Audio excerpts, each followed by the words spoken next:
I'm Beth Swinek. I'm the manager of Tagawa Gardens. Tagawa Gardens is located at 7711 South Parker Road, Centennial, Colorado. We've had a Gray Kitty mascot tradition since 1987 at Tagawa Gardens. Our Gray Kitty mascots have always done PR for us. They appear in our advertising. They are just our goodwill ambassadors, I guess. They greet people when they come in. And it just makes it a warm fuzzy for everybody. We had the Dumb Friends League here with their adoption van for our 20th anniversary celebration. Well, our office manager, Sherry, went out to the Dumb Friends League van and saw this lovely Smokey, was the name of the kitty, 2 years old, and we absolutely fell in love with him. He reached his paw out of the cage and wanted to have his belly rubbed. We invited Mr. Tagawa to come out and see him. He fell in love with him, and he came to live with us, and the rest is kind of history. By the 1st of September of 2009, Mr. Tagawa noticed him that he was a little lethargic, and he began limping on one of his back legs, and he started missing the litter box.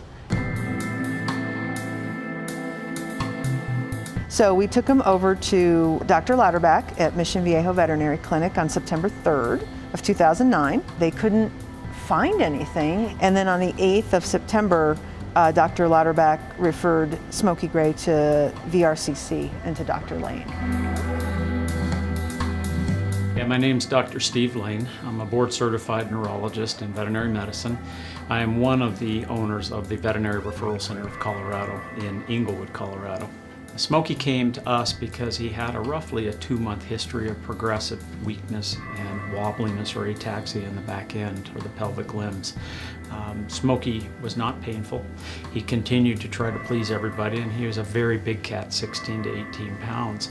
But his dysfunction progressed to the point where he couldn't get around, and he was falling and dragging his rear legs when he came to see us.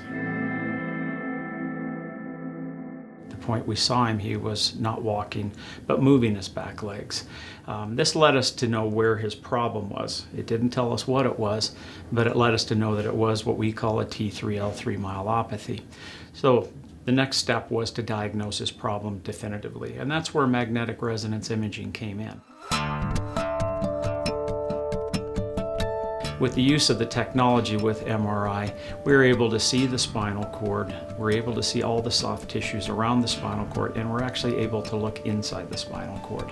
By doing so, we were able to identify and diagnose a tumor coming from the meninges, which are the coverings of the spinal cord, that was growing inside the meninges, which is like the covering of a hot dog.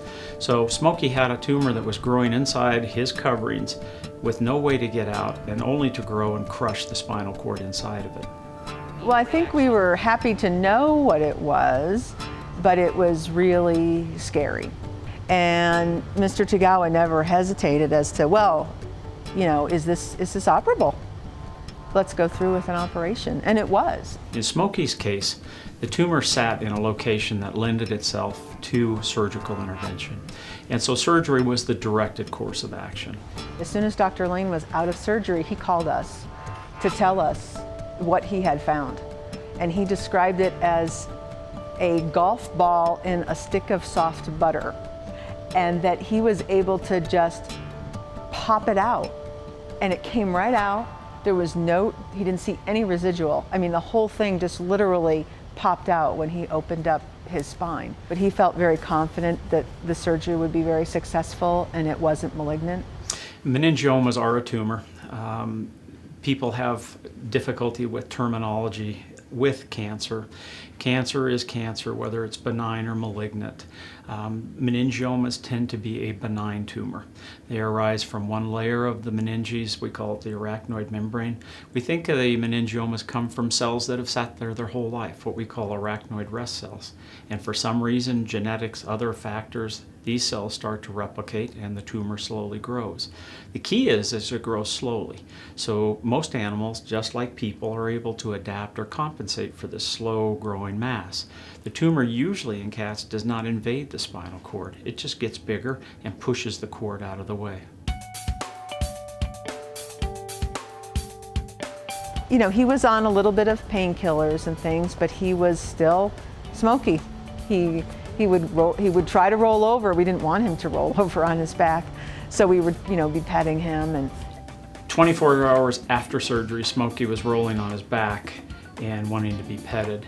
36 to 48 hours after surgery, Smokey was walking and rolling outside on the grass. 36 hours after surgery, Smokey went home. Smokey is now ambulatory. He is nearly normal neurologically. He has some very subtle deficits in his right rear leg, but you would never know it unless you tested him. But Smokey is able to walk, jump, run, play, and he is pain-free. So quality of life is excellent. the moment after the surgery and we saw he was there was Smokey. It was so well worth it. Makes me cry. It's been years. It's been 2 years now, but still, it was very emotional. Yeah, he's back to normal, better than normal, probably. Mr. Tagawa is very grateful to Dr. Lane that he was able to perform that surgery and provide a long and healthy life for Smokey Grey. And now he's got a great prognosis for the rest of his long life. Smokey Grey is a very fortunate cat because he came from multiple loving people at the gardens. So Smokey had more than one true owner, and so to speak.